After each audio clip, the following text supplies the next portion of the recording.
گناہ کرنے کے کیا کیا نتیجے ہوتے ہیں۔ آئیے پہلی چیز ہم دیکھتے ہیں، گناہ کرنے سے جو ہے انسانی دل زنگ آلود ہو جاتا ہے اور تاریک ہو جاتا ہے۔ پہلی چیز کہ گناہ کرنے سے انسانی دل زنگ آلود ہو جاتا ہے، زنگ کھا جاتا ہے، اور ساتھ میں تاریکی سمجھتے ہیں نا، روشنی نہیں ہوتی ہے اس کے اندر۔ کبھی ہوتا ہے کہ ساری دنیا آپ کے خلاف ہوتی ہے، لیکن اگر آپ کا دل نور سے بھرا ہو، روشن ہو، تو آپ کو ان کا آپ کے خلاف کچھ بھی کرنا کوئی اثر نہیں کرتا ہے نا۔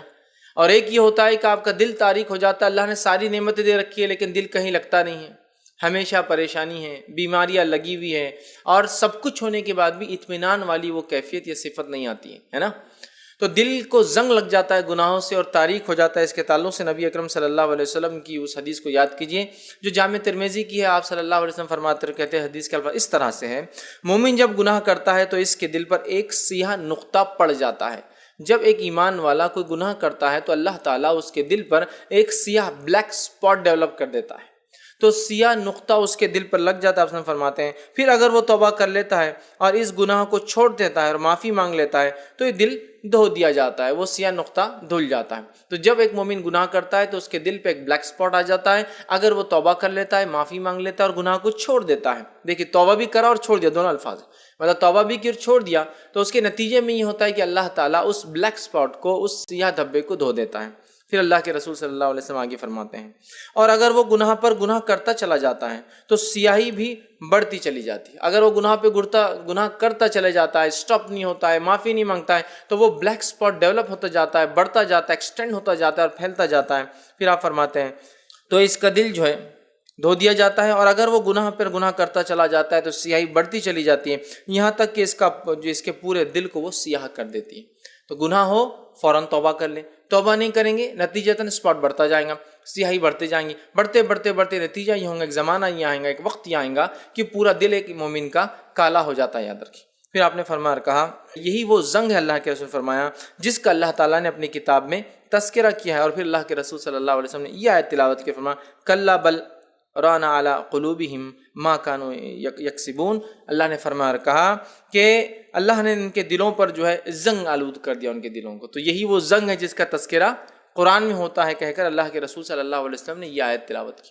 تو گویا اس حدیث سے یہ پتہ چلا کہ جب ایک مومن گناہ کرتا ہے، معصیت کرتا ہے، تو ایک بلیک سپاٹ اس کے دل پر آ جاتا ہے۔ اگر توبہ کر لے تو معاف ہو جاتا ہے، لیکن توبہ نہ کرے اور وہ گناہ کو نہ چھوڑے تو وہ سپاٹ بڑھتا چلا جاتا ہے، نتیجن سارا دل اس کا جو ہے کالا ہو جاتا ہے۔ اور پھر اس کے بعد اللہ نے جو قرآن میں فرمایا یہی وہ زنگ ہے جو ان کے قلوب، ان کے دل پہ لگ جاتا ہے۔ تو دلوں کا زنگ آلود ہونا گناہ کرنے کا یہ سب سے پہلا نتیجہ ہے کہ ہمارے دل خراب ہو جاتے ہیں، زنگ آلود ہو جاتے ہیں، سخت ہو جاتے ہیں، نیکی سے دور ہو جاتے ہیں، گناہ اور معصیت کو پسند کرنے لگتے ہیں، بیاہی کو پسند کرنے لگتے ہیں، ہر بری چیز اچھی لگتی ہے، شیطان کی اتباع اور اس کی فرمانبرداری کرنا آسان ہو جاتا ہے، اور رحمان کی معصیت اور گناہ جو ہمارے لیے آسان ہو جاتے ہیں، اور اللہ کی اطاعت کرنا یا اس کے دین اور شریعت پہ چلنا یا رسول اللہ صلی اللہ علیہ وسلم کی بات ماننا پھر مشکل ہو جاتا ہے۔ اس لیے کہ آپ بھی جانتے ہیں اور میں بھی جانتا ہوں، جب کسی لوہے پر زنگ لگ جاتا ہے تو وہ لوہا جو بڑی بڑی عمارتوں میں استعمال ہوتا ہے، مضبوط قسم کی گاڑیاں اس سے بنائی جاتی ہے، گھر تعمیر ہوتے ہیں، کیا کچھ اس سے نہیں ہوتا، اس سے ہتھیار بنائے جاتے ہیں،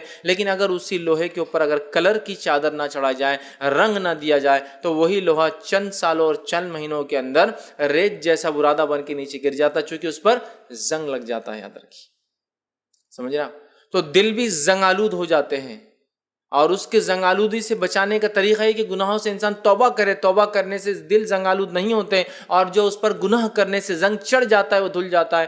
جیسے کہ ایک لوہے کے اوپر اگر آپ اس کو زنگ چڑھ جائے اور اگر اس پہ کلر نہ مارے، صاف صفائی نہ کرے، تو وہ اتنا مضبوط لوہا جو بڑی بڑی عمارتوں کو سنبھالتا ہے، مضبوط سے مضبوط گاڑیاں چلتی چیزیں بناتے ہیں، وہی چند سالوں میں سڑ جاتا ہے۔ یہ حالت ہوتی ہے کہ آپ ہاتھ لگائے تو جھڑ جھڑ کر اور ٹوٹ کر گرتا ہے، جبکہ وہی لوگ اگر زنگ نہ لگا ہو تو اگر اس کی پتلی سی کوئی ایک جو ہے سلیا ہو، ٹھیک ہے، ایک راڈ ہو، تو بھی آپ اس کو ٹیڑھا نہیں کر سکتے، لیکن جب وہ زنگ آلود ہو جائے تو حالت یہ ہوتی ہے کہ آپ جو چاہے کیجیے، وہ جھڑنا شروع ہو جاتا ہے آپ کے حساب سے، اور تھوڑی دیر میں اس کی طاقت اور اس کی صلاحیت لوہے کی ختم ہو جاتی ہے۔ تو دل بھی زنگ آلود ہو جاتے ہیں گناہ کی وجہ سے، جس کے نتیجے میں جیسا لوہا خراب ہو جاتا ہے زنگ کی وجہ سے، ویسے دل خراب ہو جاتے ہیں گناہ اور معصیت کی وجہ سے۔ میں سمجھتا ہوں گناہ کی یہ ایک کیفیت ہی ہمارے لیے کافی ہے کہ کتنا خطرناک ان کا اثر ہوتا ہے۔ عبداللہ ابن عباس رضی اللہ عنہما ایک قول میں اپنے فرماتے اور کہتے ہیں، نیکی کی وجہ سے چہرے پر روشنی آ جاتی ہے، آگے کہتے ہیں دل منور ہو جاتا ہے اور رزق میں فراوانی ہوتی ہے، رزق بڑھ جاتا ہے۔ ٹھیک، فراوانی ملتی ہے، اور جسمانی طاقت میں اضافہ ہوتا ہے، فزیکل فٹنس بھی انسان کی بڑھتی جاتی ہے۔ پھر آگے لکھتے ہیں اور لوگوں کے دلوں میں اس کی محبت بھی پیدا ہو جاتی ہے۔ 5 فائدے بتا رہے ہیں کہ اگر کوئی انسان نیکی کرتا ہے تو اس کو فائدہ یہ ہوتا ہے کہ اس کے چہرے پر روشنی آ جاتی ہے، دل منور ہو جاتا ہے، رزق بڑھ جاتا ہے، جسمانی طاقت مل جاتی ہے، اور ساتھ میں وہ کہتے ہیں لوگوں کے دلوں میں اس کے لیے محبت پیدا ہوتی ہے۔ پھر آگے لکھتے ہیں اور وہ کہتے ہیں اور برائی کی وجہ سے چہرے پر سیاہی طاری ہو جاتی ہے، ٹھیک، اور اسی طرح دل بے تاریک، مطلب دل تاریک ہو جاتا ہے، بے نور بے روشنی ہو جاتا ہے، جسم کمزور پڑ جاتا ہے، رزق میں کمی آ جاتی ہے، اور لوگوں کے دلوں میں نفرتیں پیدا ہو جاتی ہیں۔ سمجھ رہے ہیں آپ؟ تو نیکی کے بڑے فائدے ہیں اور گناہ اور برائی کے بڑے نقصانات یاد رکھیں۔ تو ہمیں چاہیے ہر بار ہم نیکی کرنے کی کوشش کریں اور گناہوں سے بچنے کی کوشش کرتے رہیں، چونکہ ایک پرائمری جو نقصان ہوگا وہ دل ہمارا کالا ہونا شروع ہو جائیں گا۔ السلام علیکم ورحمۃ اللہ وبرکاتہ۔ ناظرین، اگر آپ کو اس ویڈیو سے کچھ فائدہ ہوا ہے اور آپ سمجھتے ہیں دوسرے بھی اس سے فائدہ اٹھائیں گے تو آپ ضرور ہمارا تعاون کریں اپنی زکوٰۃ و صدقات کے ذریعے۔ آپ اپنا تعاون ہمارے بینک اکاؤنٹ یا ویسٹرن یونین کے ذریعے ہم تک بھیج سکتے ہیں۔ اور ایک بات، ہاں، کوئی رقم چھوٹی نہیں ہوتی، تو آپ ضرور اس میں اسلامک ریسرچ سینٹر کا خیال رکھیں، اور بالخصوص آنے والے رمضان میں آپ اپنا تعاون ہم تک بھیجیں۔ اللہ تعالیٰ آپ کی جان و مال میں برکت عطا فرمائے۔ السلام علیکم ورحمۃ اللہ وبرکاتہ۔